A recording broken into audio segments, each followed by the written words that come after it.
وبه نستعين الحمد لله رب العالمين والصلاة والسلام على سيد المرسلين وعلى آله وصحبه أجمعين ومن تبعهم بإحسان إلى يوم الدين. أعوذ بالله من الشيطان الرجيم. بسم الله الرحمن الرحيم. وكذلك ما أرسلنا من قبلك في قرية من نذير إلا قال مترفوها إنا وجدنا آباءنا على أمة وإنا على آثارهم مقتدون. قال أولو جئتكم بأهدى مما وجدتم عليه آباءكم قال أولو جئتكم بأهدى مما وجدتم عليه آباءكم قالوا إنا بما أرسلتم به كافرون فانتقمنا منهم فانظر كيف كان عاقبة المكذبين. شیخ محترم، سامعین کرام، کل کے درس میں ہم نے لا الہ الا اللہ کی شرطوں کے بارے میں ابتدائی باتوں کا تذکرہ کرتے ہوئے 3 شرطیں پڑھی تھیں. ایک یہ کہ طاغوت کے ساتھ کفر کیا جائے، لا الہ الا اللہ کو مانتے ہوئے جو اللہ کے علاوہ معبودان باطلہ بنائے گئے ہیں ان کا انکار ہو. دوسرا، لا الہ الا اللہ کا علم ہو. علم جہالت کی ضد ہے. جہالت 2 طریقے کی ہوتی ہے، ایک جہل بسیط، ایک جہل مرکب. آسان لفظوں میں اس کی تشریح یہ ہے کہ ایک آدمی بالکل واقف نہیں ہے، اللہ کو، رسول کو، دین کی بنیادوں سے واقفیت ہی نہیں رکھتا تو وہ جہل بسیط کہلائے گا. اور ایک آدمی جانتا نہیں ہے لیکن ایسا سمجھتا ہے کہ میں جانتا ہوں. آج اکثریت ایسے ہی لوگوں کی ہے جو عام درجے اور سطح سے لے کر دانشور اور مفکر کی سطح تک ہم کو دکھائی دیتے ہیں کہ جانتے نہیں ہیں کہ لا الہ الا اللہ کا صحیح معنی کیا ہے، لیکن ایسا سمجھتے ہیں کہ وہ جانتے ہیں. لہذا اس کا علم حاصل کرنا لا الہ الا اللہ کی شرط میں شامل ہے، اور اس کی اہمیت تھوڑی سی جو میں نے اشارہ کیا اور کل جو گفتگو ہوئی تھی اس کی روشنی میں سمجھا جا سکتا ہے. تیسری بات یقین، کہ لا الہ الا اللہ کو کہنے والا اس پر یقین رکھے، اس میں شک و شبہ کی کوئی گنجائش نہ ہو. ان تینوں شرطوں سے پہلے ایک بات یہ بیان کی گئی تھی کہ لا الہ الا اللہ کو ماننے کے لیے ضروری ہے کہ موت کے آنے پر آدمی جب موت کے منہ میں جائے، آخری سانسیں لے، تو اس یقین پر یا لا الہ الا اللہ کے کلمے اور شہادت پر قائم رہے، اس کا انکار کرنے والا نہ ہو. ان شرطوں کے بعد ہم آگے بڑھتے ہیں 4تھے نمبر پر.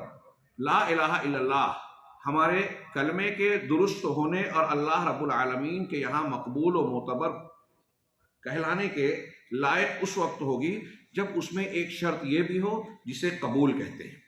قبول کرنا ہم اردو میں بھی بولتے ہیں. اس کی ضد ہے رد کر دینا، کسی چیز کو ایکسیپٹ کرنا اور مسترد کرنے کی ضد ہے یہ. اس قبولیت کی ضد حسی، عقلی اور شرعی دلیلیں اس پر قائم ہیں. چنانچہ شیخ رحمہ اللہ نے حافظ حکمی کی عبارت کا ذکر کرتے ہوئے کہا کہ القبول لما اقتضته هذه الکلمہ بقلبه ولسانه.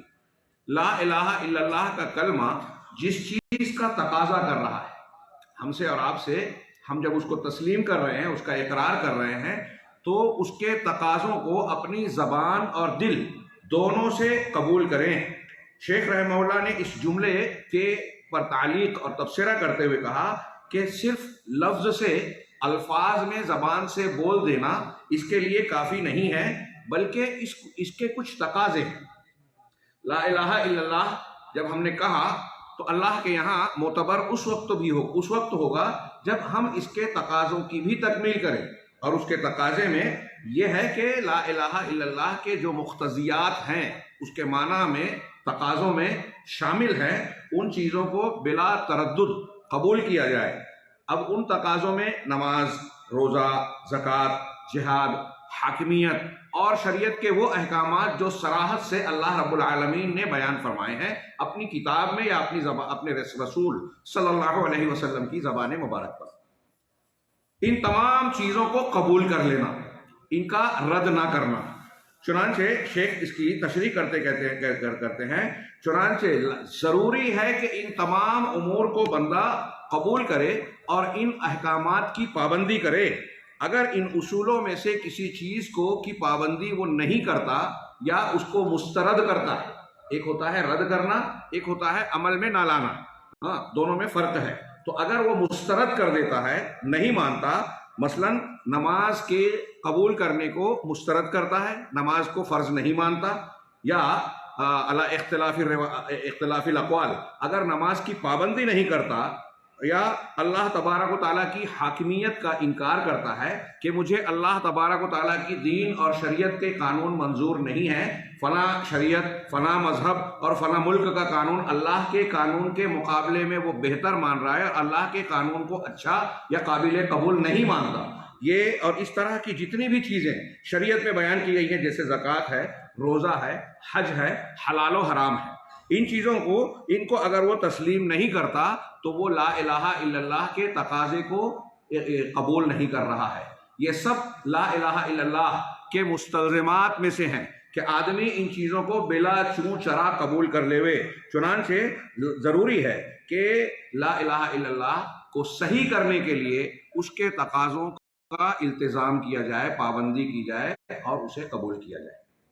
اس تھوڑی سی تشریح کے بعد میں صرف اشارہ کروں اور آگے شیخ نے قبول کرنے اور قبول نہ کرنے والوں کا انجام بتایا ہے، ذکر کیا ہے قدر تفصیل سے بعض نصوص کی روشنی میں.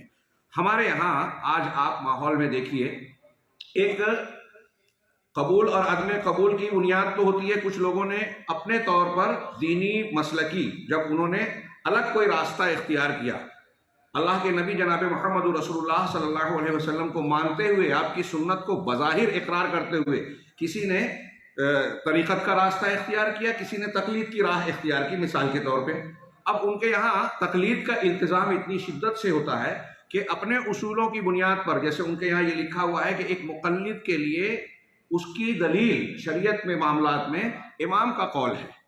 مطلب یہ کہ اب امام کی بات اسے ماننی ہے. اور عام آدمی کو یہ اس طرح سے ہمارے یہاں گھول کر پلا دیا گیا ہے، جن کے یہاں شدت اور غلو پایا جاتا ہے، اور ایک مزاج دے دیا گیا کہ ہر معاملے میں امام کی کوئی بات آ گئی تو اسے آنکھ بند کر کے قبول کر لینا چاہیے. یہ انہوں نے اپنے امام کو نبی صلی اللہ علیہ وسلم کا درجہ دے دیا اور لا الہ الا اللہ کے تقاضے کی بالکل کھلی ہوئی خلاف ورزی کرتے ہیں. چنانچہ اگر ان کے امام کے یا مذہب کے کسی قول اصول کے خلاف قرآن کی صاف نص یا حدیث رسول آ جائے تو وہ یا تو تعویل کرتے ہیں یا رد کرتے ہیں، اور اپنے آپ کو تسلی دینے کے لیے اس قسم کے بہانے بناتے ہیں کہ ہمارے امام، ہمارے علماء، ان کی نظر میں بھی یہ احادیث اور یہ نصوص موجود تھی، پھر بھی انہوں نے اس کے خلاف کوئی موقف اختیار کیا، تو یہ اس کی کوئی نہ کوئی وجہ ہوگی، ان کے پاس کوئی نہ کوئی دلیل ہوگی. کتنی یہ کوئی معمولی بات نہیں ہے، بڑی جسارت کی بات ہے. علامہ البانی رحمہ اللہ، امام ابن قیم رحمہ اللہ اور دیگر ابن دقیق العید اور بہت سارے علماء سلف و خلف نے فہرست بنائی نمونے کے طور پر کہ مقلدین یا مخصوص مذہب کا التزام کرنے والوں نے اپنے مذہب کے التزام میں کتنی احادیث صحیحہ ثابتہ کو مسترد کر دیا، رد کر دیا. رد میں فرق ہوتا ہے. ہاں، یہاں ہم فقہی طور پر اس تفصیل میں نہیں جا رہے ہیں کہ ہم کوئی یہ سمجھے کہ میں فتویٰ دے رہا ہوں، تکفیر کر رہا ہوں، جی نہیں. ہاں، لیکن یہ لا الہ الا اللہ کی شرط دماغ میں رہے کہ اللہ کے سوا کوئی معبود برحق نہیں ہے. اس کے معنی میں یہ شامل ہے کہ اللہ تشریع، حلال حرام، شریعت کے احکامات صرف اللہ سے لیے جائیں، اور اس بات کا حقدار صرف اللہ کو مانا جائے کہ شریعت ساز احکام کو، حلال و حرام کو دینے والی ذات صرف اللہ کی ہے. یہاں تک کہ اللہ تبارک و تعالیٰ کسی چیز کو حرام کر دے تو نبی صلی اللہ علیہ وسلم کو بھی یہ اختیار نہیں ہے کہ اس کی خلاف ورزی کرے. یا ایھا النبی لما تحرم ما احل اللہ لک. کتنی صاف تعلیم ہے، یہ کتنی صاف بات ہے جو دلائل سے ثابت ہے. اس میں کوئی الجھن، پیچیدگی یا نہ سمجھ میں آنے والی بات ہے ہی نہیں. لیکن پھر بھی ہم دیکھتے ہیں کہ مخصوص مذاہب کا التزام کرنے والے قدم قدم پر نصوص کو رد کر دیتے ہیں، تعویل کر دیتے ہیں، اور انہیں اس بات کا احساس بھی نہیں ہوتا کہ وہ کتنی بڑی جسارت کر رہے ہیں. نبی صلی اللہ علیہ وسلم کی بات کو رد کرنا صحابہ اور سلف کے یہاں دیکھیے، حضرت ابن عباس رضی اللہ تعالیٰ عنہ کا وہ قول بڑا مشہور ہے، یوشک ان تنزل علیکم حجارۃ من السماء. قریب ہے، ہو سکتا ہے کہ آسمان سے تم پر پتھروں کی بارش ہو. اقول قال رسول اللہ صلی اللہ علیہ وسلم وتقولون قال ابو بکر و عمر. میں کہہ رہا ہوں کہ اللہ اور اس کے رسول نے کہا اور تم کہتے ہو ابو بکر اور عمر نے کہا. کتنی بڑی بات ہے. صحابہ کرام اس کو اللہ کے عذاب کو دعوت دینے والی بات سمجھتے تھے، اور یہ ایک قول نہیں ہے، ایسے بہت سارے اقوال آپ سنتے رہتے ہیں. ہمارے پاس وقت کی اتنی کشادگی نہیں ہے کہ ہم اس سلسلے میں تفصیلات میں جائیں، چنانچہ میں اشارہ اور اختصار کے ساتھ جو اہم بات کی طرف اشارہ کر رہا ہوں، بتا رہا ہوں، اس پر توجہ دینے کی ضرورت ہے. ہمارے یہاں قبول کے معاملے میں بہت ہی مداہنت اور تساہل پایا جاتا ہے. یوں کہیے کہ اس کی مخالفت اس شرط کی، لا الہ الا اللہ کے قبول ہونے کی یہ جو واضح شرط ہے، اس کی صریح مخالفت قدم قدم پر پائی جاتی ہے ان لوگوں کے یہاں جو اپنے آپ کو مسلمان کہتے ہیں، لا الہ الا اللہ کا ورد کرتے ہیں. یہ ایک شک یہ ہوئی کہ مخصوص مذاہب کے نام پر، خود ساختہ مذہبی اصولوں کے نام پر قرآن و سنت کو رد کر دینا، قبول کرنے کی بجائے مسترد کرنا. دوسرے کچھ لوگ عقل کی بنیاد پر، میری سمجھ میں نہیں آتا، یہ حدیث میرے دماغ میں نہیں آتی، میری عقل تو یہ کہتی ہے، اپنی عقل کو متبع اور مطبوع بنا کر قرآن و سنت پر اعتراض کرتے ہیں. اس عقلیت پسندی نے جب شدت اختیار کی، اس میں غلو آیا، تو عقل کو وہ مقام دے دیا گیا جو اللہ اور رسول کا تھا، جو لا الہ الا اللہ کے تقاضے کے عین مخالف تھا. چنانچہ عقل کو نقل پر مقدم کر دیا. معتزلہ اور پرانے جو گمراہ فرقے ہیں ان میں جتنے اہل بدعت ہیں، وہاں آپ کو یہ ضرور نظر آئے گا کہ کہیں نہ کہیں وہ عقلیت اور ہوا پرستی کو نصوص کی پیروی پر، قبولیت پر ترجیح دیتے ہیں. اس کے مقابلے گمراہی کا ایک بڑا عنوان ہے یہ. بہت سارے لوگ آج کے موجودہ تناظر میں سائنس اور ٹیکنالوجی کی روشنی میں جو انکار حدیث کی ہوائیں چلی، گمراہیاں پھیلیں، اور بہت سارے لوگ جو جدید دور کے کچھ ماحول سے متاثر ہوتے ہیں، ان کے یہاں جیسے مثال کے طور پہ مسلمانوں کے بیچ ہم دیکھتے ہیں کہ بعض لوگ شعائر اسلام پر اعتراض کرتے ہیں، داڑھی پر اعتراض کر رہے ہیں، تعدد ازدواج کی جو شریعت میں اجازت ہے، غیر مسلموں کے سر میں سر ملا کر اس پر وہ بھی تنقیدیں کرنے لگتے ہیں. اس طریقے سے بعض اور احکامات، اور اس کو سنت کی اور اللہ کے نبی صلی اللہ علیہ وسلم کے شریعت کے احکامات کی تخفیف کرتے ہیں، اس کا مذاق اڑاتے ہیں. آپ نواقض ایمان میں پڑھیں گے، یہ ایک اس سے جڑا ہوا ہی موضوع ہے کہ بہت ساری چیزیں ایسی ہیں کہ آدمی مسلمان ہونے کے بعد اگر اس کا ارتکاب کر بیٹھے تو اس کا لا الہ الا اللہ اور ایمان ٹوٹ جائے گا. نواقض ایمان میں سے ایک چیز یہ بھی ہے کہ آپ اللہ، اس کی آیتیں، رسول یا اللہ کے دین کی شریعت سے ثابت شدہ چیزوں کا مذاق اڑائیں. اس کی دلیلیں ہیں اپنے مقام پر. میں آگے بڑھتا ہوں. شیخ نے آگے فرمایا کہ شیخ حافظ حکمی کہتے ہیں کہ اللہ تبارک و تعالیٰ نے ہمارے سامنے قرآن کریم میں ان لوگوں کے قصے کو نقل کیا ہے، جن لوگوں نے اللہ کے احکامات کو یا لا الہ الا اللہ کے تقاضے کو قبول کیا، اور ان لوگوں کا انجام بھی ذکر کیا ہے جنہوں نے اسے مسترد کیا، اور پھر اس کی کچھ تفصیل بیان کرتے ہوئے بعض آیتوں کو پیش کیا. مثال کے طور پہ اللہ رب العالمین کا فرمان، وَلَقَدْ بَعَثْنَا فِي كُلِّ أُمَّةٍ رَسُولًا، یقیناً ہم نے ہر امت میں، ہر قوم میں ایک رسول بھیجا، ان اعبدوا اللہ واجتنبوا الطاغوت. اس رسول کی رسالت یہ تھی کہ صرف اللہ کی عبادت کرو اور طاغوت یعنی غیر اللہ کی پرستش سے بچو. عبادت کرو اللہ کی، شرک سے بچو، نبی کی بنیادی تعلیم. اور پھر آئے گا فَمِنْهُمْ مَنْ هَدَى اللَّهُ، ان میں سے کچھ ایسے تھے جن کو اللہ نے ہدایت دی. وَمِنْهُمْ مَنْ حَقَّتْ عَلَيْهِمُ الضَّلَالَةُ، اور ان میں کچھ ایسے تھے جن پر گمراہی ثابت ہو گئی، منطبق ہو گئی. شیخ اس کی تشریح کرتے ہوئے دو جملوں میں کہتے ہیں کہ جن لوگوں نے نبی کی دعوت کو کہ اللہ کی عبادت کرو، طاغوت سے بچو، اسے قبول کیا، وہ ہدایت یاب ہوئے، اور جن لوگوں نے اسے قبول نہیں کیا ان پر ضلالت نافذ ہو گئی یا ثابت ہو گئی، اور یہ لوگ کفار کی حیثیت سے شمار ہوئے. اس میں استدلال ہے کہ نبی نے دعوت دی، قبول کیا تو وہ مسلمان ہے، اور مسترد کر دیا، قبول نہیں کیا تو وہ کافر ہیں، ان پر ضلالت مسلط ہو گئی. قال شیخ حافظ کہتے ہیں اسی طرح اللہ رب العالمین کا یہ ارشاد بھی ہے، وَكَذَلِكَ مَا أَرْسَلْنَا مِن قَبْلِكَ مِن قَبْلِكَ فِي قَرْيَةٍ مِّن نَذِيرٍ، کہ اور ایسے اسی طرح آپ سے پہلے کسی بھی بستی اور شہر میں ہم نے کوئی ڈرانے والا بھیجا، إِلَّا قَالَ مُتْرَفُوهَا، مگر وہاں کے خوشحال لوگوں نے یہ جواب دیا نبی کی دعوت کے سامنے، کیا کہا؟ اِنَّا وَجَدْنَا آبَاءَنَا عَلَىٰ أُمَّةٍ، ہم نے اپنے باپ دادا کو ایک امت پر یعنی ایک ملت اور دین پر پایا، وہ ایک راستے پر قائم تھے، ان کا طور طریقہ رسم و رواج یا مذہب قائم تھا، ہم نے اس پر پایا، وَإِنَّا عَلَىٰ آثَارِهِمْ مُقْتَدُونَ، اور ہم انہی کے نقش قدم پر چلنے والے ہیں، انہی کی پیروی کرنے والے ہیں، اقتدا کرنے والے ہیں۔ باپ دادا کا دین جو ہے ہم اس پر قائم ہیں۔ ملاحظہ فرمائیے، نبی نے دعوت دی اور یہ جواب کیا دے رہی ہے قوم کہ نہیں آپ کی بات نہیں مان سکتے، باپ دادا کا ایک طریقہ چلا آ رہا ہے، ملت چلی آ رہی ہے، دین اسی دین کو ہم مانیں گے۔ اب اس کو سامنے جوڑیے ان لوگوں کے روش پر، اہل علم نے، علماء سلف نے تقلید جامد، تقلید شخصی کے رد میں اس معنی کی، اس آیت کو اور اس معنی کی آیتوں کو بہت زوردار انداز میں پیش کیا کہ نتیجہ الگ ہو سکتا ہے۔ ان کے باپ دادا مسلمان یا امام نہیں تھے، امام حنیفہ، امام شافعی، امام مالک کی طرح۔ یہ لوگوں کو دھوکہ دیا جاتا ہے، کہہ رہے وہ تو گمراہوں کی کرتے تھے، یہ تو ہم ائمہ کی تقلید کر رہے ہیں۔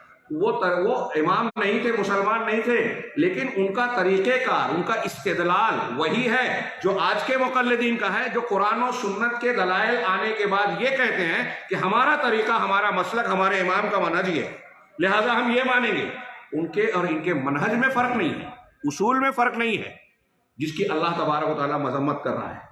نبی کی تعلیم کے سامنے باپ دادا کی بات پیش کی جائے، نبی کی تعلیم کے سامنے امام کی بات پیش کی جائے، طریقہ ایک ہی ہے، ہو سکتا ہے نتیجے میں تھوڑا سا فرق ہو۔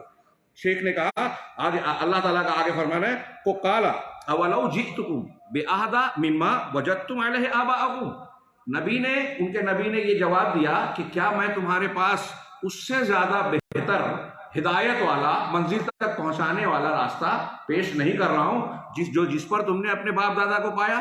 تمہارے باپ دادا جس روش پر تھے، جس دین اور طریقے پر تھے، میں جو طریقہ پیش کر رہا ہوں یہ اس سے بہتر ہے، مدلل ہے، ثابت شدہ ہے، واضح بالکل۔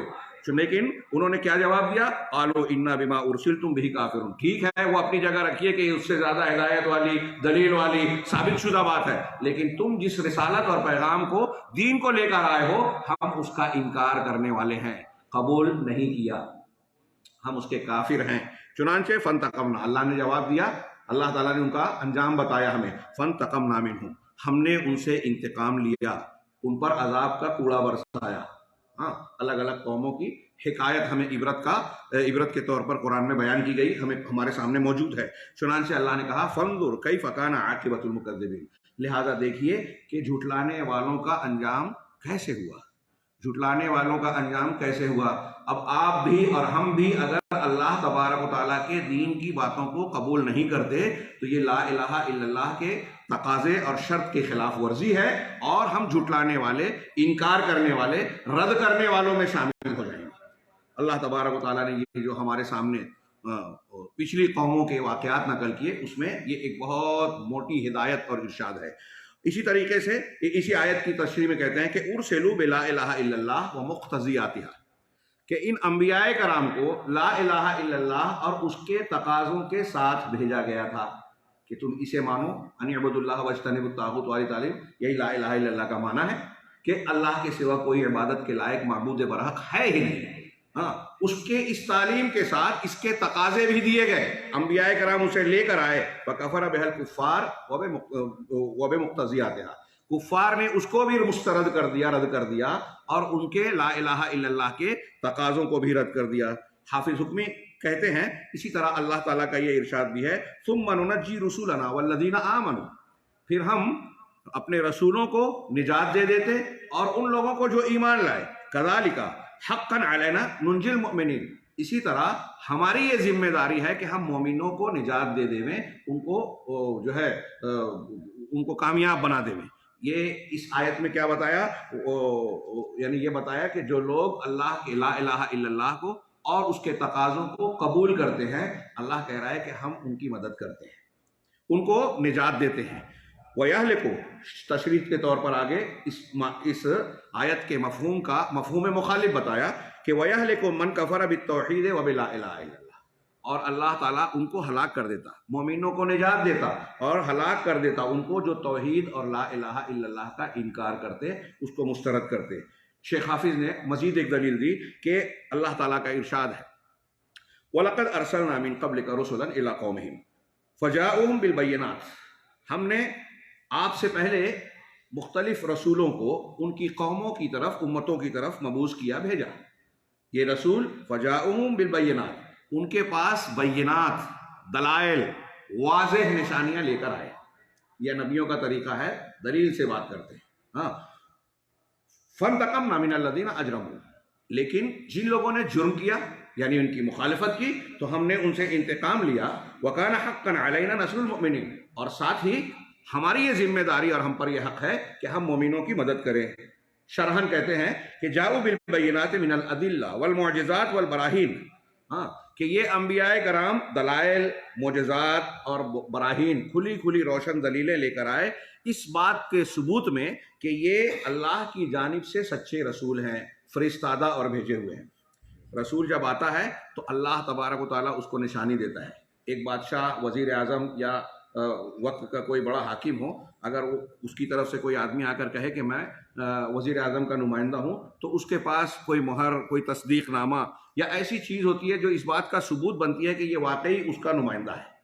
اللہ تبارک و تعالیٰ نے بھی دنیا میں امتوں کے ہدایت کے لیے جن رسولوں کو مبعوث کیا ان کے لیے نشانیاں دیں. انہی کو آیات کہا جاتا ہے، بینات کہا جاتا ہے، براہین کہا جاتا ہے، اور بعد میں انہی میں سے بعض چیزوں کو معجزات کہا جاتا ہے. چنانچہ اللہ تبارک و تعالیٰ نے ان انبیاء اور رسولوں کو واضح دلائل، معجزات، آیات، براہین دے کر بھیجا کہ لوگ اس کو دیکھنے کے بعد اس بات میں کسی طرح کا شک و شبہ نہ کریں. ان آیتوں اور ان براہین کا نتیجہ کیا ہے، ان کا حاصل کیا ہے، کہ ان کے سچے رسول ہونے کے سلسلے میں کسی کو شک اور عذر کی گنجائش نہ رہ جائے. انبیاء کرام کی دعوت، یہ دیکھیے اللہ تبارک و تعالیٰ حجت پوری کرتا ہے، کسی کو بہانہ اور عذر کی گنجائش نہیں چھوڑتا. اب ان دلائل کے آ جانے کے بعد اگر کوئی نہیں مان رہا ہے تو اس کا یہ مطلب ہوا کہ وہ ماننا نہیں چاہتا، ہٹ دھرمی اختیار کر رہا ہے، اور اس کو جو ہے لا الہ الا اللہ کے ثابت ہو جانے کے بعد اسے قبول کرنے کے لیے تیار نہیں ہے، اور اس کی یہ روش اس کو عذاب کا مستحق بناتی ہے. چنانچہ اللہ کے رسول دلائل کے ساتھ آئے، اللہ کی توحید کو بیان کرتے ہوئے اور اپنی امتوں سے یہ مطالبہ کرتے ہوئے کہ ہماری اس دعوت کو قبول کر لو، اللہ کی توحید کو اختیار کر لو. لیکن کافر مجرموں نے اس کا انکار کیا، اس کو رد کیا اور قبول نہیں کیا، چنانچہ اللہ تبارک و تعالیٰ نے ان کو ہلاک کر دیا. شیخ حافظ کہتے ہیں کہ اسی طریقے سے اللہ تبارک و تعالیٰ نے ہمیں بتایا کہ وہ لوگ جنہوں نے لا الہ الا اللہ اور انبیاء کی دعوت کو، لا الہ الا اللہ کے تقاضے کو قبول کیا تو ان کے لیے کیسا اجر و ثواب ہے. اللہ تبارک و تعالیٰ نے ان کے لیے کیسی انعامات کو تیار کر رکھا ہے، اور جو شخص اس کو رد کرتا ہے اس کے لیے کیا عذاب ہے. چنانچہ سورہ صافات کی لمبی چوڑی آیتوں کا ذکر کیا، جس میں ابتدا میں کہا احشروا الذین ظلموا وازواجہم وما کانوا یعبدون. اللہ تعالیٰ کہے گا کہ جن لوگوں نے ظلم کیا اور ان کو اور ان کے ہمراہیوں کو، ازواج کے دو تین معنی بیان کیے گئے، یعنی کفر شرک میں ساتھ دینے والے جو دوست احباب ہیں یا شیاطین ہیں، یا ایسی بیویاں جو کفر اور شرک میں ساتھ دیتی ہیں، جیسے ابو لہب کی بیوی کا تذکرہ قرآن میں ہے. تو ایسے لوگوں کو ان کے ہمجولیوں اور ہمراہیوں کے ساتھ اکٹھا کر لو، اور ان کو بھی اکٹھا کرو جن کی یہ عبادت کرتے تھے اللہ کے سوا. فَاهْدُوهُمْ إِلَىٰ صِرَاطِ الْجَحِيمِ، اب ان کو جہنم کا راستہ بتاؤ، جہنم کے راستے پر چلاؤ. دنیا میں جن لوگوں کو باطل کی بنیاد پر ایک دوسرے سے تعاون کا معاملہ چلتا ہے جن لوگوں کے درمیان، غور کریں وہ اس آیت پر، اس فرمان پر. ہمارے ہاں حق اور باطل کی تمیز کیے بغیر اگر کوئی شخص آنکھ بند کر کے کسی کے پیچھے چل رہا ہے اور وہ اسے شرک کے راستے پر لے جا رہا ہے، اللہ رب العالمین کے علاوہ کسی اور کی عبادت کی طرف لے جا رہا ہے. میں اشارہ کروں بلکہ واضح طور سے بیان کروں کہ جتنے آج روئے زمین پر سلسلہ تصوف پائے جاتے ہیں جہاں یہ کہا جاتا ہے کہ اللہ اور اس کے رسول صلی اللہ علیہ وسلم کی تعلیمات کو اپنے ذہن سے قال اللہ قال الرسول کو کھرچ دیجئے، اور شیخ طریقت یا طریقت کے جس سلسلے سے آپ جڑے ہوئے ہیں، چشتیہ، قادریہ، نقشبندیہ، فلانیہ، ان کے طریقے کی حاصل شدہ تعلیم کو آپ اختیار کر لیجئے. اور اتنا ہی نہیں، ان کے یہاں انتہائی جسارت کے ساتھ اس قسم کے دعوے کیے جاتے ہیں کہ اگر آپ نے اس سلسلے کو پکڑ لیا تو اب قرآن و حدیث کے احکامات کی آپ کتنی بھی مخالفت کریں، یہ آپ کے پیر طریقت اور بانی سلسلہ نے گارنٹی لیا کہ آپ کو جنت میں لے جائے گا. شیخ عبد القادر جیلانی سے اللہ تبارک و تعالیٰ نے متعدد بار یہ وعدہ کیا کہ تمہارے رفقا اور تمہارے سلسلے سے جڑے ہوئے لوگوں کو دنیا میں بھی میں نے گناہوں کو معاف کر دیا اور آخرت میں جنت کی گارنٹی. یہ میں اپنے الفاظ میں کہہ رہا ہوں، یہ بیان کیا جاتا ہے، دھوکہ ہے یہ. یہ اللہ تبارک و تعالیٰ کے ارشادات اور فرامین کی سراسر مخالفت ہے، اور اس تسلی کے، جھوٹی تسلی کے اس ڈوز نے بہت سارے لوگوں کو یہ مزاج دے دیا کہ اب ہم نے فلاں سلسلہ اور طریقت کو جب اختیار کر لیا ہے، جب ہم نے فلاں تنظیم کو اختیار کر لیا ہے، اور اس کے فلاں بزرگ شخصیت جس نے قرآن کی اتنی بڑی تفسیر لکھی، جس کے دنیا میں اتنے فالوور ہیں، وہ اسلامک اسکالر کہلاتا ہے، دانشور اور مفکر کہلاتا ہے، جب ہم نے اس کا دامن پکڑا ہے تو اب وہ جو تشریح کر رہا ہے ہم اسی کو مانیں گے، قرآن و حدیث کو چھوڑ دیتے ہیں۔ ہمارے احباب، میں نے جماعت اسلامی کے ادارے میں کافی دن تدریس کا کام کیا، وہاں دیکھتا تھا، حیرت کرتا تھا، ان سے گفتگو ہوتی تھی کہ وہ اب کہتے ہیں، جیسے ہمارے یہاں کچھ لوگ ہیں نا منکرین حدیث کہتے ہیں کہ یہ میری عقل میں نہیں آتی، اور دیکھیے تو وہ کسی اور کو، مستشرق کو، یورپ اور انگریز کی کسی کتاب کو پڑھا ہے اور اس نے اعتراض کیا جس حدیث پر، اسی پر اس کو بھی اعتراض ہے۔ تو اگر آپ کسی مستشرق کے اعتراضات کو دہرا کر اس کو قبول کر کے حدیث رسول کو نشانہ بنا رہے ہیں تو آپ اپنی عقل کہاں استعمال کر رہے ہیں؟ آپ نے اپنے عقل و شعور تو اس مستشرق کے حوالے کر دیا۔ یہی حال ہم ان گروہوں کو دیکھتے ہیں جو اپنے بزرگ، اپنے رہنما، مذہبی پیشوا جس کو بنا لیا ان لوگوں نے، قرآن و حدیث نے نہیں متعین کیا، یہ بنا لیا گیا، ان کو ولا اور برا کی بنیاد بنا لیا، دین کو قبول کرنے اور مسترد کرنے کا اصول بنا لیا۔ ہمارے پیشوا جو کہتے ہیں، اب دیکھیے کہ یہ بہت کھل کے کہہ رہا ہوں، جماعت اسلامی میں آپ دیکھیے کہ مولانا ابو العلا مودودی صاحب جن حدیثوں پہ وہ اعتراض کرتے ہیں بخاری مسلم کی، آپ ان کو دیکھیں گے کہ وہ ان کے ماننے والوں کی عقل میں بھی نہیں آتی۔ کہیں کہیں تھوڑا اضافہ ہے کہ بھائی ان کے ماننے والوں نے بعض ایسی حدیثوں کو بھی رد کر دیا جو مولانا مودودی صاحب مان رہے تھے۔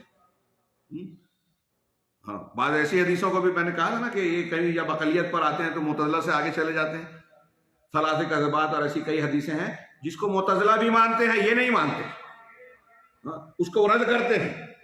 تو انہوں نے جن چیزوں کو پر اعتراض کیا ان کو بھی اعتراض ہے، انہوں نے جن چیزوں کو مانا اس کو یہ مانتے ہیں۔ تو آپ کے قبول اور عدم قبول کی بنیاد قرآن و سنت نہیں ہے۔ یہاں تو میں ایک سوال اٹھاتا ہوں یا غور کرتا ہوں کہ اگر آپ اس بنیاد پر کسی چیز کو مان رہے ہو کہ فلاں پیشوا مانتا ہے، تو آپ کا ماننا بھی اللہ اور رسول صلی اللہ علیہ وسلم کی تعلیم اور مطالبے کے مطابق نہیں ہے۔ ایک ایمان والا کسی بات کو مانتا ہے تو اس بنیاد پر کہ یہ اللہ نے کہا، یہ رسول نے فرمایا، اور آپ کے یہاں اصول ہی یہ بن گیا کہ اللہ اور رسول کی بات اس وقت مانیں گے جب فلاں تائید کرے گا۔ تو آپ نے اللہ اور رسول کا درجہ اس سے گھٹا دیا، مانے یا نہ مانے، زبان سے نہ کہیں، لیکن آپ کا تعامل، آپ کا ضابطہ، آپ کا طریقہ، منہج یہ بات بیان کرتا ہے۔ یہ بہت اہمیت کی حامل بات میں بیان کر رہا ہوں، اور لا الہ الا اللہ کے تقاضے کی یہ مخالفت آج ہمارے سماج میں، مسلمانوں میں، اسلام کے دعوے دار اور اسلام کا بہت دم بھرنے والے، ڈنکا پیٹنے والے، بڑی بڑی کانفرنسیں کرنے والوں میں یہ مخالفت شدت سے پائی جاتی ہے۔ لہٰذا اس پر توجہ دینے کی ضرورت ہے، سمجھنے کی ضرورت ہے، اور اپنی اصلاح کرنے کی ضرورت ہے تاکہ اللہ کے یہاں ہمارا لا الہ الا اللہ قبول ہو سکے۔ چنانچہ آگے ہم بڑھتے ہیں، شیخ نے آگے کہا کہ ان آیتوں کے بعد کہ ان کو اور ان کے ہمجولیوں کو اکٹھا کرو، جہنم کی طرف ہانکو، راستہ بتاؤ، وقفوہم، اور ان کو روکو، ٹھہراؤ لو، انہم مسئولون، ان سے ابھی کچھ سوال کیے جانے ہیں، ان سے سوال اور باز پرس ہوگی۔ منو کے شل حساب فقط ہلاک، جس سے حساب نے کھوج پورت کر لی وہ ہلاک ہو گیا۔ پھر آگے ان کی کچھ حالت اور ان کا مکالمہ بیان کیا گیا، ایک دوسرے کو لان تان کریں گے، تم نے ہم کو گمراہ کیا، ہم نے کہاں کیا، تم خود ہی اپنے آزاد تھے، تم خود اپنے طور پر گمراہ ہوئے۔ یہ قرآن میں یہ جو مکالمے جہنمیوں کے یا مجرمین کے میدان محشر میں اور جہنم میں نقل کیے ہیں، بہت عبرت کا سامان ہے کہ آج آپ اندھے ہو کر کسی کے پیچھے چلتے ہیں اور اس پر تکیہ کرتے ہیں، توکل کرتے ہیں، اس کی ساری باتیں قبول کرتے ہیں، اگر وہ باطل پر ہے تو کل آپ اس کے دشمن ہوں گے، وہ آپ کا دشمن ہوگا۔ قرآن کے ان مضامین کا مطالعہ کیجئے، یہاں بھی ہے، آخر میں جو کہا گیا محل استشہاد ہمارا اسی میں ہے۔ قرآن کی یہ سورہ صافات کی آخر کی آیتیں ہیں 35-36، انہم کانوا اذا قیل لہم لا الہ الا اللہ یستکبرون۔ یہ ایسے تھے کہ جب ان سے لا الہ الا اللہ کہا جاتا تھا کہ اس کی دعوت کو یا اس کلمے کو قبول کر لو، تو یستکبرون، وہ استکبار کرتے، اکڑ جاتے، یعنی رد کر دیتے۔ وَيَقُولُونَ، اور کہتے کیا، أَإِنَّا لَتَارِكُو آلِهَتِنَا لِشَاعِرٍ مَجْنُونٍ، کیا ہم اپنے معبودوں کو ایک شاعر اور دیوانے، ایک دیوانے پاگل شاعر کی وجہ سے چھوڑ دے رہے ہیں. آگے تشریح کر رہے ہیں اس لیے میں یہاں نہیں بولتا. شاعر اللہ کے نبی صلی اللہ علیہ وسلم کو کہہ رہے ہیں کہ آپ جو پیش کر رہے ہیں کلام الہی جو شعر نہیں ہے، تخیلات پر مشتمل نہیں ہے، اللہ کا کلام ہے، ہدایت ہے، اس کو شعر کہہ رہے ہیں، شاعری کہہ رہے ہیں. اور مجنون نبی کریم صلی اللہ علیہ وسلم جو دنیا کے سب سے زیادہ ذہین، عقل مند اور کامل انسان، ان کو پاگل کہہ رہے ہیں، دیوانہ کہہ رہے ہیں. چنانچہ یعنی شیخ نے اس آیت کو نقل کرنے کے بعد کہا اس کا مطلب یہ ہے کہ انہوں نے لا الہ الا اللہ کو رد کر دیا اور اپنے کفر پر اصرار کیا، کفر پر مستمر رہے. وَعَلَىٰ مَا وَجَدُوا عَلَيْهِ آبَاءَهُمْ، اور اس کفر پر جس پر اپنے باپ دادا کو پایا تھا، اور اللہ کے ساتھ شرک کرنے کو اختیار کیے رکھا، لا الہ الا اللہ کو مسترد کر دیا، رد کر دیا. شیخ حافظ کہتے ہیں چنانچہ اللہ تبارک و تعالیٰ نے ان کو عذاب دینے کی جو وجہ اور سبب بیان کیا وہ حق اور لا الہ الا اللہ کے بولنے میں ان کا استکبار، کہ انہوں نے استکبار کیا، لا الہ الا اللہ کو مانا نہیں، استکبار کیا، اور جو لا الہ الا اللہ لے کر آئے ہیں ان کی تکذیب کی. چنانچہ انہوں نے اس چیز کی نفی نہیں کی جو رسول نے رد کیا یا اللہ نے رد کیا، اس چیز کو نہیں مانا جو اللہ اور رسول نے ثابت کیا. بل قالوا انکار و استکبارن، بلکہ انکار و استکبار کرتے ہوئے، گھمنڈ کرتے ہوئے کہا اجعل الالہۃ الہا واحدا، ارے کیا اس نے سارے معبودوں کو ایک معبود میں بدل ڈالا، ایک معبود بنا ڈالا. ان ھذا لشیء عجاب، یہ تو بڑی تعجب خیز بات ہے. وانطلق الملأ منهم ان امشوا واصبروا علی الہتکم، اور ان کے جو سردار لوگ تھے وہ آگے بڑھے اور کہا کہ تم چلتے رہو اور اپنے معبودوں پر جمے رہو، اپنے معبودوں کا اور دین کا شرکیہ راستہ مضبوطی سے تھامے اور پکڑے رہو. ان ھذا لشیء یراد، یہ ایسی چیز ہے، دعوت ہے جس کی کوئی غرض ہے. ما سمعنا بھذا فی الملۃ الاخرہ، یہ بات جو یہ رسول پیش کر رہے ہیں اسے ہم پچھلی ملتوں میں ہم نے نہیں سنا. ہمارے مشرک آباء و اجداد تھے، وہ بہت سارے معبودوں کو پوچھتے تھے. یہ اہل کتاب ہیں، عیسائی جو آخری دعوت کے حامل ہیں، یہ تثلیث کے قائل تھے، اور یہ یہودی ہیں، یہ اللہ عزیر کو اللہ کا بیٹا کہہ رہے ہیں. ہم نے تو پہلے نہیں سنا، یہ توحید لے کر آئے ہیں، ہم نے اس کو پچھلی امتوں میں نہیں سنا. ان ھذا الا اختلاق، یہ تو بس من گھڑت بات ہے، اس نے اپنے دماغ سے بنا لی. نبی کی دعوت کے ساتھ یہ سلوک کر رہے ہیں. اب یہ جو کفار اس طرح کے آزار پیش کر رہے ہیں، اہل بدعت یا وہ لوگ جو اللہ اور رسول صلی اللہ علیہ وسلم کی متعینہ تعلیمات اور صراط مستقیم سے کچھ انحراف اختیار کرتے ہیں. پوری دنیا میں بہت سارے مناہج موجود ہیں، یہ سارے غلط منہج والے اللہ اور رسول کی تعلیمات جو ان کے اصولوں سے، ان کے اختیار کردہ منہج سے ٹکراتی ہیں، ان کے ساتھ ان کا وہی رویہ ہوتا ہے جو ان منکرین کا ہے. چنانچہ آگے ملاحظہ فرمائیے کہ وقالوا ہا ہونا، کہ وہاں دوسرے مقام پر یہ کہا تھا سورہ صاد میں جو ابھی آیتیں پڑھی، یہاں انہوں نے کیا کہا انا لتارکوا آلہتنا لشاعر مجنون، کہ ایک شاعر، دیوانے شاعر کی وجہ سے کیا ہم اپنے معبودوں کو جو ہمارے باپ دادا پوجتے چلے آئے ہیں ان کو چھوڑ دیں گے. چنانچہ اللہ تبارک و تعالیٰ کا انہوں نے انکار کیا، اللہ تعالیٰ نے ان کی اس بات پر انکار کیا اور اس بات کو ان پر رد کیا.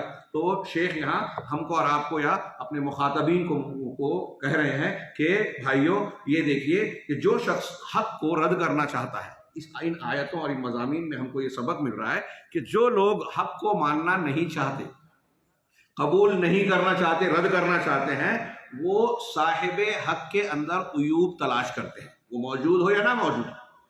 یعنی آپ نے مجھے کوئی اچھی بات بتائی، اب مجھے آپ کی یہ بات ماننا نہیں ہے، تو بجائے اس کے کہ میں یہ کہوں کہ ہاں میرے اندر یہ خامی اور غلطی ہے، میں آپ کی غلطیاں نکالتا ہوں. کرے آپ بھی تو ایسا کرتے ہیں. دیکھیے یہ رویہ ہمارے یہاں چھوٹی چھوٹی باتوں سے لے کر بڑے بڑے معاملات تک پایا جاتا ہے. ہاں، اگر کسی کو آپ نے کچھ ٹوکا کہ بھائی داڑھی رکھ لیجیے، ارے آپ مجھ کو داڑھی کی تعلیم دے رہے ہو، آپ کا پاجامہ بھی تو نیچے ہے، آپ کا ازار بھی تو نیچے ہے، ٹھیک ہے وہ غلط ہے، اس کے غلط سے آپ کا غلط کو جواز مل گیا کیا؟ یہ ایک عام مزاج ہے. یہ چھوٹی جگہ پر میں اس کی بات کر رہا ہوں. اب عقیدے میں، منہج میں، قرآن اور حدیث کی تعلیمات جو بالکل صاف اور عیاں ہے، واضح ہے کہ یہ اللہ اور رسول کی بات ہے، اس میں اگر کوئی یہ روش اختیار کرتا ہے تو یہ کفار و مشرکین کے شیخ اس کی طرف تنبیہ کر رہے ہیں. ہاں، ہمیں اور آپ کو توجہ دلا رہے ہیں کہ دیکھیے جب کوئی شخص حق کا رد کرنا چاہتا ہے تو وہ صاحب حق کے عیوب تلاش کرتا ہے، اور یہ وہ منہج ہے جس پر یہود، نصارہ، بت پرست اور اہل بدعت قائم ہیں. یہود، نصارہ، بت پرست، مشرکین اور دنیا کے جتنے اہل بدعت ہیں وہ اس منہج کو اختیار کرتے ہیں. شیخ ربی نے اشارہ کیا کہ چنانچہ آپ دیکھیں کہ اہل بدعت جھوٹ میں اور اہل حق کا چہرہ اور ان کی حقیقت کو بگاڑنے میں کفار سے بازی لے جانا چاہتے ہیں. جو لوگ بدعتی ہیں نا، جیسے کفار و مشرکین مسلمانوں کے خلاف پروپیگنڈا کرتے ہیں، اسلام تلوار کے زور سے پھیلا، اس میں تشدد ہے، اس میں ایسا ہے، اس میں یہ ہے، اس طرح کی جو غلط سلط باتیں، اور انبیاء اور اہل حق دعات حق کے لیے جو مختلف تنابز بالالقاب کی روش اختیار کرتے ہیں، تو کہہ رہے ہیں کہ جیسے کفار کا یہ طریقہ ہے، اس معاملے میں اہل بدعت ہمارے جو ہیں وہ ان سے آگے بڑھنے کی کوشش کرتے ہیں، مقابلہ آرائی کرتے ہیں. کما شبہو، مثال کے طور پہ جیسے کہ ہم دیکھتے ہیں کہ انہوں نے علامہ ابن تیمیہ، امام احمد بن حنبل اور ان کے علاوہ بہت سارے ائمہ سنت کو جو ہے مختلف قسم کے برے القاب اور تہمتوں سے ان کو متہم کیا. جس طرح سے انہوں نے شیخ امام محمد بن عبد الوہاب رحمہ اللہ کا چہرہ بگاڑنے کی کوشش کی، ان کی دعوت پر جو ہے کیچڑ اچھالے، اور انہوں نے کس قدر ظلم اور افتراء پردازی سے کام لیا. چنانچہ اگر کوئی سادہ صاف سیدھی بات کرنے والا سادہ شخص کوئی حق کی تعلیم دے رہا ہے تو اس کے چہرے کو، شخصیت کو، اس کے امیج کو یہ بگاڑتے ہیں اور اس کی دعوت پر بھی مختلف قسم کے کیچڑ اچھالتے ہیں. میرے بھائیوں، میں اشارہ کروں، وقت بہت کم ہے اور میں چاہ رہا ہوں کہ دو مزید آج ہو جائیں، آج کے درس میں دو شرطیں اور آ جائیں. یہ آپ غور کیجئے کہ آج جو مناہج باطلہ یا اہل بدعت کے مختلف سرگرمیاں پائی جاتی ہیں، ان سب کو دیکھیے کہ خاص طور سے وہ اسلام کی سچی دعوت کے تعلق سے ان کا تعامل، رویہ، معاملہ کیا ہے. ہم اس مملکت التوحید میں موجود ہیں. آپ یہاں اپنی آنکھوں سے بہت ساری برکتیں توحید کی، صحیح عقیدے کی دیکھ رہے ہیں، محسوس کر رہے ہیں، برت رہے ہیں. لیکن اس سے باہر اس کا جو نقشہ میڈیا اور سوشل میڈیا پر کھینچا جاتا ہے، وہ کیسا کھینچا جاتا ہے؟ ایسا لگتا ہے کہ یہاں کے لوگوں کے یہاں نہ کوئی نظام ہے، منمانی ہوتی ہے، یہاں تعیش ہے اور دین سے دوری ہے اور نہ جانے کیا کیا، کہ یہاں ہمیں توحید، صلاۃ اور نماز کی قائم کرنے کا ایسا اہتمام جو میں سمجھتا ہوں، جانتا ہوں، میرے علم کے مطابق شاید روئے زمین کی کسی مملکہ اور کسی ملک میں نظر نہ آئے. اور بہت ساری اس طرح کی خیرات اور بھلائیاں دعوت کے علم دین کو پھیلانے، نشر و اشاعت کرنے، دوسروں تک دین کو پہنچانے کی کوشش، قرآن کے تراجم اور نہ جانے کیا کیا یہاں کی خیرات ہے. اللہ تعالیٰ اس کو محفوظ رکھے، فتنوں سے بچائے. لیکن آپ دیکھیے کہ دنیا میں سعودی عرب اور اس کی تعلیمات اور اس کی خوبیوں کو چھپا کر اس کے تعلق سے جو نقشہ کھینچا جاتا ہے لوگوں کے ذہن و دماغ میں، وہ بالکل اس کے برعکس ہے. یہ اہل بدعت کی ضرورت ہے، یہ اہل باطل کا طریقہ ہے. انبیاء کرام علیہ السلام کے ساتھ انہوں نے یہ روش اختیار کی. یہ میں نے اشارہ کیا ہے، وقت نہیں ہے کہ میں مزید تفصیل میں جاؤں، لیکن غور کیجئے کہ کیسے یعنی شیخ محمد عبد الوہاب رحمہ اللہ، علامہ ابن تیمیہ، بہت الزامات، جتنے اہل حق ہیں ان کے خلاف اہل باطل کے ہاں جو ہے ریڈی میڈ قسم کے کچھ جو ہے الزامات ہیں، ان کو وہ چسپاں کر کے عوام کو ان سے برگشتہ کرنے اور منحرف کرنے کی کوشش کرتے ہیں. اسی طریقے سے مشرکین، ہمارے یہاں کاش وقت ہوتا تو میں یہ بھی ذکر کرتا کہ مملکہ اور ماضی میں جو اس کے قائم ہونے کی تاریخ ہے، اس تاریخ کو بھی ایک دم گڑبڑ کر دیا گیا.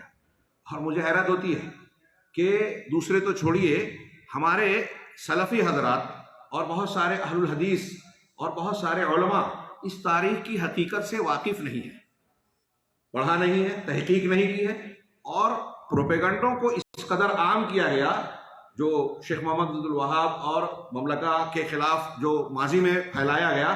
آج انہی کی بہت ساری باتیں جو غلط ہیں اس کو صحیح سمجھا جاتا ہے. ترکوں کی خلافت کو توڑنے کے سلسلے میں انتہائی غلط قسم کی باتیں پھیلائی گئیں. میں موقع ہوتا ہم نے مدراس چنئی میں اس موضوع پر جو خلافت کی تحریک ہے، حزب التحریر وغیرہ، اس سے متاثر ہمارے یہاں بعض نوجوان پیدا ہوئے اور انہوں نے خلافت کا نعرہ لگاتے ہیں، اور اس سلسلے میں وہ ترکی کی تعریف کر کے سعودی عرب پر نقد کرتے ہیں. حقائق کیا ہیں؟ کیا ترکی ابھی یا ماضی میں اسلامی تعلیم اور منہج صحیحہ کا نمائندہ رہا ہے؟ ہرگز نہیں. تصوف کا سب سے بڑا اڈا وہاں ہے، لستم پوخ، شرک، قبر پرستی اور نہ جانے کیا کیا خرافات وہاں مرکز بنا ہوا ہے. اور انہیں ترکوں کو اہل توحید اور شیخ محمد بن عبد الوہاب رحمہ اللہ کی تحریک سے یہ خوف محسوس ہوا کہ اگر یہ تحریک آگے بڑھتی ہے اور ہمارے حدود میں داخل ہوتی ہے تو ہماری یہ شرکیات اور ہماری یہ شرک کی دکانیں جو ہے تباہ ہو جائیں گی، بدعت و خرافات کی دکان بند ہو جائے گی. وہاں بڑی خرافات تھی، یہاں حرم میں بھی انہوں نے بہت ساری خرافات کی تھی، آپ جانتے ہوں گے یا اہل علم سے اس سلسلے میں مراجعہ کر سکتے ہیں. تو اس خوف کے تحت انہوں نے مخالفتیں کی، بدنام کیا. ہاں، یہاں تک بعض اہل علم کہتے ہیں جیسے انگریزوں نے اس کو استعمال کیا، انگریز اور ترک دونوں نے وہابیت کا نام جو ہے مشہور کر کے اس کو وہابی کا نام دیا سلفیت کو، اور پھر اس کے تعلق سے بہت سارے الزامات اور اتہامات کو تراشا. یہ شیخ جو اشارہ کر رہے ہیں اختصار کے ساتھ ہم اس کو اپنے سامنے رکھیں. اسی طریقے سے مشرکین کہتے ہیں، یہ پیراگراف کے بعد شیخ ربی کی عبارت میں اس کا مفہوم بیان کر رہا ہوں کہ مشرکین اللہ کے رسول صلی اللہ علیہ وسلم کے بارے میں کہہ رہے ہیں کہ آپ مجنون ہیں، آپ کی تعلیمات کو یا آپ کی شخصیت کو جنون سے متصف کر رہے ہیں، نعوذ باللہ، اور آپ کے کلام کو شعراء کا کلام کہہ رہے ہیں، آپ کا کلام اور قرآن کو. اللہ تعالیٰ ان کا برا کرے. انہوں نے یہ بھی کہا کہ اللہ کے رسول کاہن ہیں. انہوں نے اللہ کے رسول صلی اللہ علیہ وسلم کو ساحر کذاب کہا، ہاں، جھوٹا کہا. فما عندہم حجج، لیکن ان ساری باتوں کے تعلق سے دنیا جانتی ہے ان کے پاس کوئی حجت نہیں تھی. جب کہیں موقع پڑا جہاں پھنسنے کی بات تھی، ہرقل کے سامنے اپنی اس وقت کی تمام تر مخالفتوں اور دشمنیوں کے باوجود ابو سفیان یہ نہیں کہہ سکا کہ انہوں نے جھوٹ بولا ہے. سوال کے جواب میں کہ کیا کبھی جھوٹ بولتے دیکھا، تو جواب دیا ما جربنا علیہ کذبا، ہم نے جھوٹ کا تجربہ کبھی ان پر کیا ہی نہیں.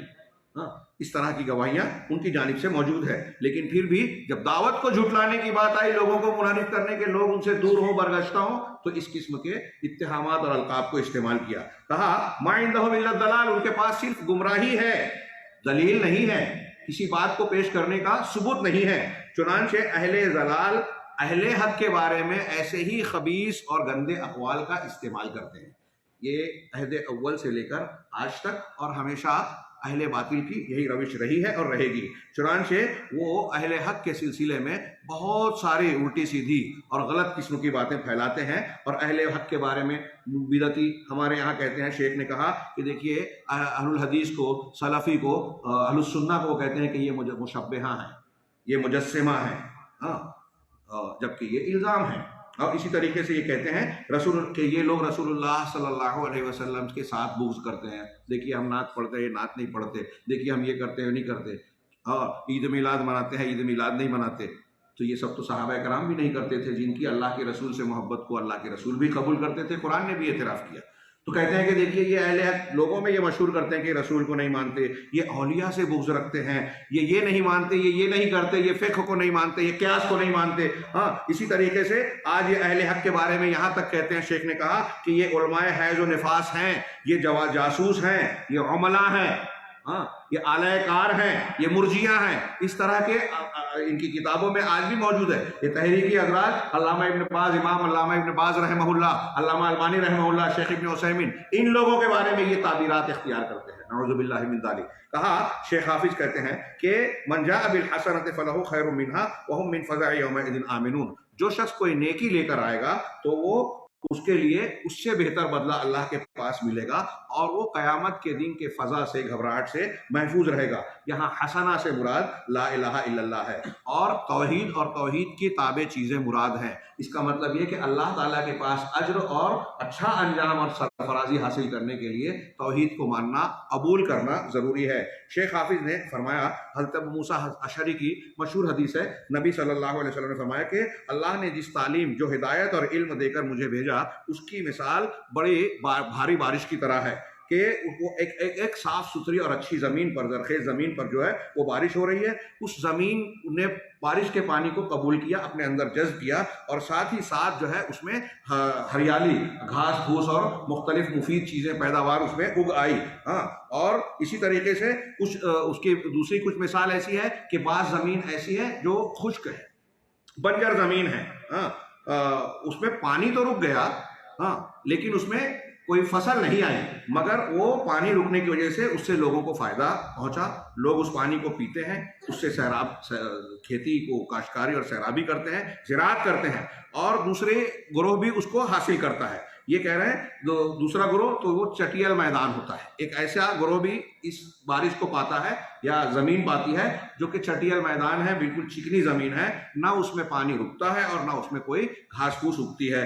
چنانچہ یہ مثال ہے ان لوگوں کی جو دین کی سمجھ حاصل کرتے ہیں اور پھر اس دین سے اس کو فائدہ پہنچتا ہے، وہ اس کو فائدہ حاصل کرتا ہے جو دین سیکھا ہے، اور پھر اسے خود جانتا ہے اور لوگوں کو بتاتا ہے۔ یعنی وفی طریقت ما علمہ، اس دین کو سیکھنے میں سر فہرست جس چیز کو وہ سیکھتا ہے وہ لا الہ الا اللہ اور اس کے مطابق چیز ہے۔ اب یہ شیخ کہہ رہے ہیں دین کی یہ بنیاد ہے۔ آج ہم دیکھتے ہیں کہ مسلمانوں میں دین سیکھنے کے لیے فضائل پہ بات ہوتی ہے، حکومت قائم کرنے کی بات ہوتی ہے، لا الہ الا اللہ کو نظر انداز کر دیا جاتا ہے۔ یہ ایک مسلمہ بات ہے کہ آدمی جب دین سیکھے گا، دین میں داخل ہوگا، تو سب سے پہلے لا الہ الا اللہ، اس کا معنی، اس کے تقاضے، اس کی شرائط، اس کے نواقص کو سیکھے، تبھی اس کے آگے کی عمارت ٹھیک ٹھاک اور مضبوط اور مستحکم رہے گی۔ تو جو شخص دین سیکھے گا، یہ اس حدیث کی تشریح میں کہہ رہے ہیں، تو سر فہرست لا الہ الا اللہ کو سیکھے گا، اسے قبول کرے گا۔ وعلی رأس علمہ، علمہ بمعنی لا الہ الا اللہ، اور جو علم وہ حاصل کر رہا ہے دین کا، ان علوم میں سر فہرست علم لا الہ الا اللہ ہے۔ میں نے کل کے درس میں بھی یہ کہا، شیخ نے اشارہ کیا، ہمارے بر صغیر میں غلط فہمی پائی جاتی ہے کہ ایک آدمی نے لا الہ الا اللہ کہہ دیا جنت میں جائے گا، ایک آدمی نے جو مسلمان اپنے آپ کو کہہ رہا ہے لا الہ الا اللہ کو قبول کر لیا تو وہ شرک نہیں کر سکتا۔ بڑی غلط فہمی ہے۔ اس غلط فہمی کا ازالہ کیسے ہوگا؟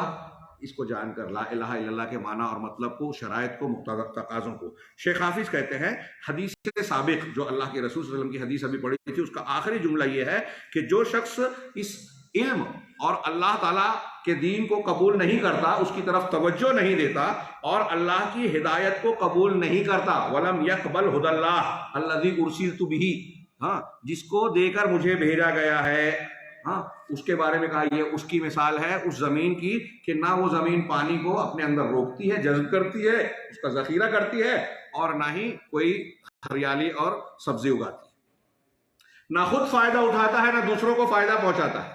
بارش ہو رہی ہے، اللہ تبارک و تعالیٰ، اس کی مثال نبی کریم صلی اللہ علیہ وسلم نے، شیخ آگے کہتے ہیں کہ یہ بڑی عظیم حدیث ہے اور بہت زبردست مثال ہے۔ اس میں شاہد اور کیا استدلال کیا ہے کہ جو شخص علم حاصل کرے اور علم دے لوگوں کو، اس کے بالمقابل، یعنی دین کو سیکھنے کے بعد خود جانے اور دوسروں کو بتائے، اس کے مقابل میں وہ شخص ہے جو نہ اس کی طرف توجہ دیتا ہے، نہ اللہ تعالیٰ کی ہدایت اور رسول کی لائی ہوئی تعلیم کو قبول کرتا ہے۔ یہ محل استشہاد ہے، اور اللہ کے تو یہ معلوم ہوا کہ لا الہ الا اللہ کو قبول کرنا توحید کی شرائط میں سے ہے۔